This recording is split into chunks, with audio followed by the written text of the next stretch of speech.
Naging wakas na nga para sa Warriors ang naganap na laro laban sa Sacramento Kings, tila nakaganti ngayon ang Kings matapos talunin ang Warriors at ilaglag. Kung matindaan noong nakaraang season nagkaharap din itong dalawa ngunit naging matagumpay noon ang Warriors, sa ngayon nga naging kabaliktaran ang nangyari, tila nakakahiya ang nangyari sa pagkatalo dahil natapos ang laro sa score na 118-94. Ngunit bago ang lahat ang Golden State Warriors ay dumanas na ng maraming tagumpay, na naging sakit sa ulo para sa ibang koponan, mula nang ilunsad ang kanilang pag-atake sa mundo ng basketball sa ilang dekada na ang nakararaan. Ang lahat ng mga bumps para sa Warriors sa kahabaan ay naging klaro dahil sa paulit-ulit na pagbabalik sa tuktok ng bundok ng NBA. Sa naganap na laro ang Warriors ay dominado sa bawat aspeto ng parehong basketball at physicality, ngunit tila isang tuldok ito para sa kanila na malaglag ng tuluyan. Sa naganap na laro umiskor si Keegan Murray ng 32 points at 9 rebounds, si De'Aaron Fox merong 24 points 4 rebounds at 6 assists, si Domantas Sabonis merong 16 points 12 rebounds at 7 assists, si Harrison Barnes naman merong 17 points 4 rebounds at 3 assists. Sa Warriors naman umiskor si Stephen Curry ng 22 points 4 rebounds at 2 assists, si Draymond Green merong 12 points 3 rebounds at 6 assists, at ito ang masakit si Klay Thompson 0 points na meron lamang 4 rebounds at 1 assist.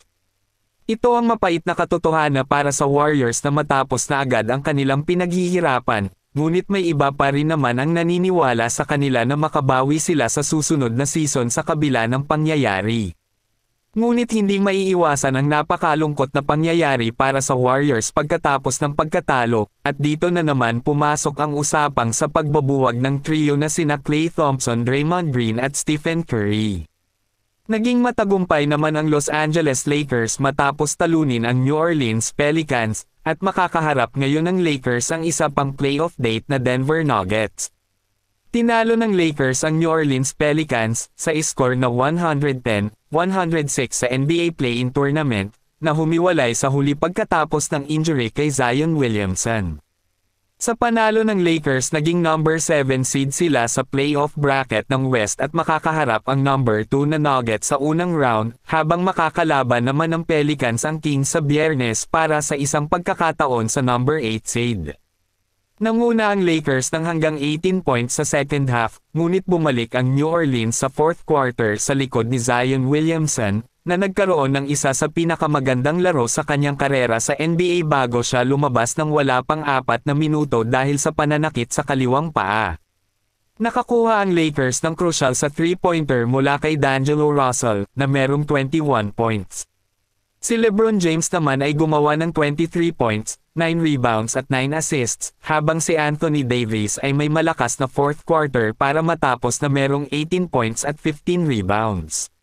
Sa kabila naman umiskor si Brandon Ingram ng 11 points 4 rebounds at 4 assists, si CJ McCollum naman umiskor lamang ng 9 points 3 rebounds at 6 assists.